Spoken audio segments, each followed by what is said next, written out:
So what is family? Usually it's a place where we learn to feel supported, connected. We have growth, we have love, we have support, stability, belonging. That wasn't what I learned in my family. What I learned was to be afraid. Men hold all the power. Women aren't respected. Women are to be used and abused. And I learned I couldn't talk about my family. We were different.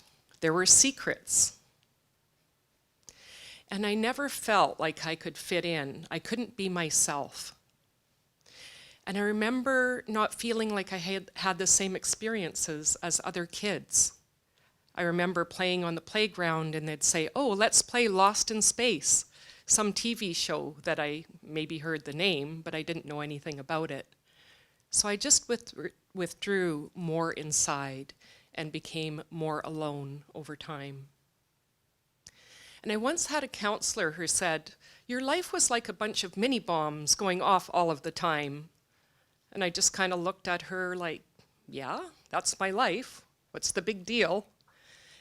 I didn't have any emotional connection to the turmoil and the drama and everything else that happened in my life and the impact that it had on me until later in life. And one of those things that happened, I was diagnosed with breast cancer. And I learned to see the impact and that nurturing and love that I didn't receive as a child in my family, and that how that played out on my physical, on my symptomology. And if you're familiar with Louise Hay, she talks about those connections. And I also went on to learn other tools and techniques. I learned about the Enneagram and numerology and learned I was a 6. All about responsibility. So I got double responsibility. And I had it from a very young age. The first time I remember my mom attempted killing herself, I was 4. And I remember my brother and I staying with this woman, not really knowing who she was, whether I'd see my mom again, and just wondering what's next. What do we do? And withdrawing even more within. She came back, and we got back together, and she told me I was her reason to live. So I took on that responsibility at a very young age. And I kind of became the parent to her. I had to take care of her. So I didn't really learn to play and have a lot of fun as a kid. And I tried to be perfect. I really wanted to be that perfect kid so my mom would stay and she wouldn't leave again. And it was really hard when you're scared and you're shy. And it didn't last very long. I remember my first public shaming in grade 1. I just wanted to kind of blend in and not really be seen. And I was so afraid, I didn't know how to raise my hand to ask to go to the bathroom. So I was the kid that peed her pants in school. All eyes were on me. The biggest thing I was attempting to avoid, and there I was. Everyone was looking at me. And I felt immense shame. And then we'd go out to play in the playground, and I got nosebleeds, so I couldn't participate, so I felt shamed again. Then I got bullied. I'd get pushed into the ditch as I walked to school or back from school. And that was my first year of school. At the end of that year, my mom said, "We're leaving. We're going to Manitoba," leaving my dad and my brother behind. And I thought, good, this is going to be fun. She later told me one of the reasons that we left was because she was afraid my dad would abuse me. It was too late by then. It was another secret I had to hold. I couldn't tell her. How could I tell her that? She would probably leave again. So we went, and my grandparents were immigrants. They only spoke Ukrainian. I couldn't connect with them. I didn't feel loved. I didn't feel like I was getting nurtured by them. I felt really isolated. And I remember playing across the street and the ambulance pulling up in front of the house. My mom had attempted suicide again. And I'm sure the conversation that she had with her mom was, go back. That's your family. You deal with it. There wasn't any support for her either. So she went off to the hospital, and I went off to live with my uncle and family. But again, I didn't feel like family. I was on the outside. There were 4 other kids. The eldest was a girl who was about 2 months older than me. And I was having trouble reading. So her mom was helping me with the reading. And I'm sure that in her mind felt like I was trying to take over her mom. So that didn't work out so well. So a year later, my mom comes back. And I was so happy to see her. But part of me was afraid. What are we going to do? Where are we going to live? So what we did is she became a housekeeper, and we would live with other families. And she would take care of the household. Sometimes there would be kids, other times there wouldn't be. But it was always someone else's home. It wasn't mine. And she had her job, and I was just kind of there. So I wanted to just blend right into the background and not be seen or heard. Then we decided to come back to BC and continued living with other families, doing the housekeeping role, and often there would be other kids, and there was always some kind of conflict. I always felt so jealous of those kids who were getting my mom's attention and her love. And it's like, what about me? Why can't you see me? And I felt so alone. And then we moved to another place, a single man, another pedophile. I was abused again. And again, I had to keep that secret. What would happen if I told? We'd be out on the street. Where would we live? Eventually, she found some friends who had some houses in another town, and off we went. And we had our own place, and we went on welfare. My brother came back to live with us. Not the happy reunion that my mom and I wanted. He was different. I was so looking forward to having my big brother back, someone I admired. But he was angry, and he took it out on us. He was abusive. He was a bully. He wasn't the brother that I remembered. But who can really blame him? We had abandoned him. He had to live in a room and board as my dad worked in the bush, and he was all alone. It took some time, things kind of settled, and we kind of had an uneasy understanding, but we basically got along. And during that time, I remember being a teenager and looking at my mom and thinking of her as playing out this victim role, being helpless. And I thought, I'm never going to be like her. I'm never going to rely on anyone else. Despite that, I got married, and the relationship was not good, and I stayed too long. If I didn't know how to respect myself, how could I expect someone else to respect me?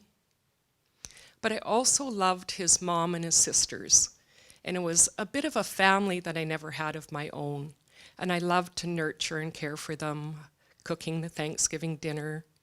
One of the sisters moved in with us, and I helped her get a job. So I really enjoyed that, and I actually stayed in contact with my ex-mom-in-law until she passed away a few years later. A few years after my brother came back to live with us, my dad was killed. So he was a heavy smoker, heavy drinker, not a healthy man, and he'd work in the bush logging. And he'd come back into town with his money and go sit in the bar and get drunk. So he was a target. And a young man decided to rob him in the alley, and because of his health, he died within 2 days. And the man was charged with manslaughter and given a sentence of 2 years less a day. So people would come up to me and say, "Oh, you must be really sad about losing your dad." And I knew the polite thing to say was yes and thank you, and that was the veneer. Inside, I had a lot of conflicting emotions. First of all, I felt numb. then I'd feel glad. It's like I don't have to worry about being alone with this man again and worrying that he's going to abuse me. Another part of me wanted to say, don't you know what a fucking asshole he was? This man that pointed a gun at me when I was 4 years old and said I wondered what it would be like to shoot you. No, I'm not sad. I'm glad, I'm confused, I feel guilty, anything but sad. So for my mom, they never divorced. They were Catholic. And so she received his belongings, which included the bloody shirt. So that was sent her over the edge. And she did what I called the geographical cure. Things aren't going right in your life, move. So she connected with a guy in another town, and there was some part of me, even though I couldn't articulate it, I knew he was a danger. And there was no way that I wanted to move, especially with him. And somehow I found that courage within to say, no, I am not moving for my last 2 years of high school. I just started to make friends. We actually lived in a town for 4 years. I was making some connections. The longest we'd lived anywhere else was about a year. And so I really wanted to stay, and I didn't feel safe moving. And the welfare would send me to look at places, and I'd see the food they were cooking or the person I'd have to share with, and it's like, I can't live there. So I just started asking around at school, and a friend had introduced me to her friend, and we were doing some janitorial work together. So I went and had dinner with their family, and his mom said, yes, Robyn can come and live with us. And I'm so grateful to my other mom, as I called her, who took in this scared teenager that didn't know how to be in family. And I finally had space of my own to start to see, what do I want to be? What do I want? I can be responsible for myself and not everyone else. I actually had my own bedroom. That's the first time since grade 1 I had my own room. Often I'd have to share a bed with my mom, or if I was lucky, I got the sofa. So I actually could create boundaries and have some space for myself. And she was really supportive, and she was my advocate. She went to the welfare and said, I want to get Robyn a guitar. And I got one. And I went off to do night school classes with my other dad, and we had a lot of fun. I've always loved music, and I was so jealous of the other kids that got music lessons. And I'd hear them complain, and I thought, what are you complaining about? You know, you have it so good. You don't know what it's like to not have that. And so we had this wonderful connection, and we could have really deep conversations. And I found out a few years ago, she actually died 2 years ago on my birthday, just short of her 100th birthday.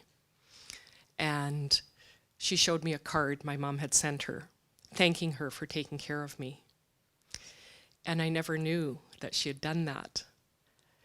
It was a bit of a miracle in a way, because my mom was not very cognizant with the various suicide attempts, all the shock treatment, the medication. She had been in extended care for decades, and we never could really have a decent, normal conversation. Certainly not something in depth. And that's one of the things I loved about my other mom. We could have those conversations.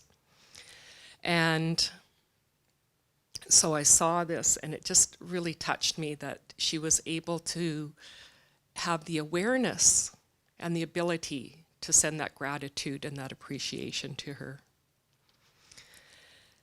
And it's interesting, one of the things that we both loved, my other mom and I, were hummingbirds.